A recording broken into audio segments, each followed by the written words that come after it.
আওয়ামী লীগ কিন্তু কখনো army নামায়নি, curfew জারি করেনি।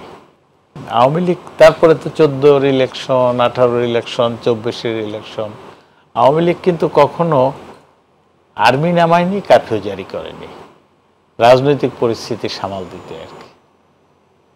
কিন্তু আমি তো কথাটা বলছি যে এখন তো সেটা রাজনৈতিকভাবে যদি মোকাবেলা করতো তাহলে তো এই যে আর্মি নামলো, সান্ধ্য আইন জারি হলো, এটা দরকার ছিল না। এখন আপনি যেটা বললেন যে স্বাভাবিকের পথে দেশ, সেটা আপাতভাবে স্বাভাবিক, কিন্তু প্রথমত আওয়ামী লীগকে ভাবতে হবে যে আমার 75 বছরের ইতিহাসে যা করিনি ক্ষমতায় থেকে, মানে অর্থনীতি, সামাজিক, পররাষ্ট্রনীতি, বহু উন্নতি, অগ্রগতি, সাফল্যের পরেও কেন এই জায়গাটায় যেতে হলো।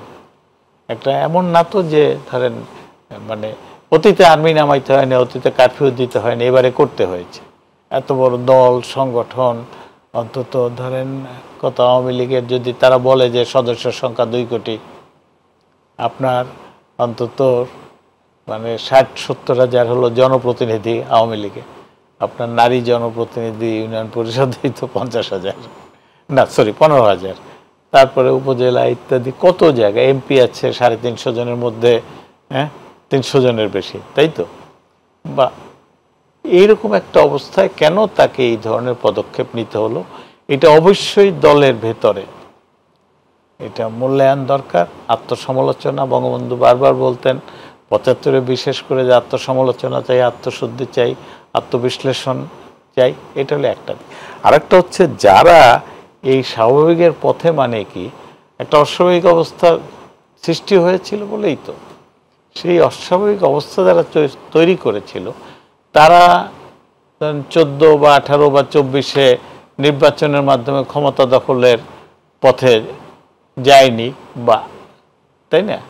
কিন্তু এখন তো তারা একটা চেষ্টা করেছিল রাষ্ট্র ক্ষমতা দখলেরই, এরকম একটু ধরে নেওয়া যায়, যুক্ত করে দেওয়া যায় আপনাকে। তার আওয়ামী লীগ কি এর মধ্য দিয়ে যে বিএনপি গত নির্বাচন ঠেকাবার কথা বলছে, তার আগের নির্বাচন কোনো রকম তালমিল করে করেছে, তার আগেরটাও ঠেকাবার চেষ্টা পারেনি বলে আওয়ামী লীগ কি আত্মতুষ্টিতে ভুগেছে যে এই বিএনপি বা জামাত এরা আসলে কিছু করতে পারবে না, এরকম কিছু? না, সেটা হতে পারে।